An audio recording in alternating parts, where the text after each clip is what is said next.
छावा चित्रपटाने अक्षरशः धुमाकूळ घातलाय. विकी कौशल, रश्मिका मंदाना आणि अक्षय खन्ना यांच्या प्रमुख भूमिका असलेल्या या चित्रपटाने बॉक्स ऑफिसवर धडाकेबाज कामगिरी करत आहे. छत्रपती संभाजी महाराज यांच्या जीवनावर आधारित या ऐतिहासिक चित्रपटाने प्रेक्षकांना मोठ्या प्रमाणावर आकर्षित केले असून थिएटरमध्ये जबरदस्त प्रतिसाद मिळत आहे. मॅडॉक्स फिल्म्सच्या बॅनरखाली निर्मिती झालेल्या छावाने पहिल्याच दिवशी 28.50 कोटीचा दमदार गल्ला जमवला. चित्रपटाच्या उत्कृष्ट कथानकामुळे आणि तगड्या स्टारकास्टमुळे दुसऱ्या दिवशी म्हणजे शनिवारी आणखी मोठी वाढ झाली आणि तब्बल 34 कोटीची कमाई झाली. आता तिसऱ्या दिवशी गाठला 86 कोटी रुपयांचा टप्पा. वृत्त सविस्तर जाणून घेण्याकरता चॅनलला सबस्क्राईब जरूर करा. पहिल्याच दिवशीच्या भरघोस प्रतिसादानंतर दुसऱ्या दिवशीही प्रेक्षकांची थिएटरमध्ये गर्दी पाहायला मिळाली आहे. विकी कौशल आणि रश्मिका मंदानाचा छावा चित्रपटाने पहिल्याच दिवशी 2025 सालचा आत्तापर्यंतचा सर्वात मोठा ओपनिंग करणारा हिंदी चित्रपटाचा मान मिळवला आहे.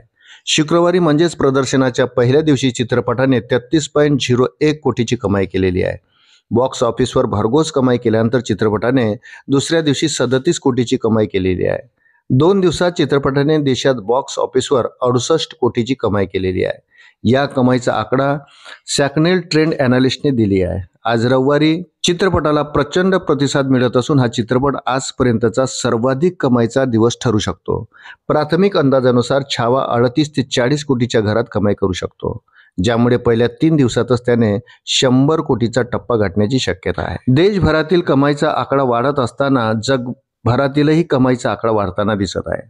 अनेक ठिकाणी चित्रपटाचे शो हाऊसफुल म्हणून दाखवले जात आहे. विकी कौशलच्या अभिनयाला प्रेक्षकाकडून भरभरून दाद मिळत आहे. बिगेस्ट ओपनर अनेक बॉलिवूड चित्रपटांनाही छावा चित्रपटाने मागे टाकले आहे. गली बॉयने पहिल्या दिवशी 19.40 कोटी कमावले होते, तर छावाने 33.1 कोटी रुपयाची ओपनिंग केली. स्काय फोर्स या चित्रपटाने पहिल्याच दिवशी 15.30 कोटी रुपयाची कमाई केली होती, तर छावाने 2 दिवसातच 50 कोटीपेक्षाही अधिकची मजल मारली आहे. स्काय फोर्सने 3 दिवसात 50 कोटी कमावले, पण छावाने हा टप्पा केवळ 2 दिवसात पार करत सर्वांचेच लक्ष वेधले.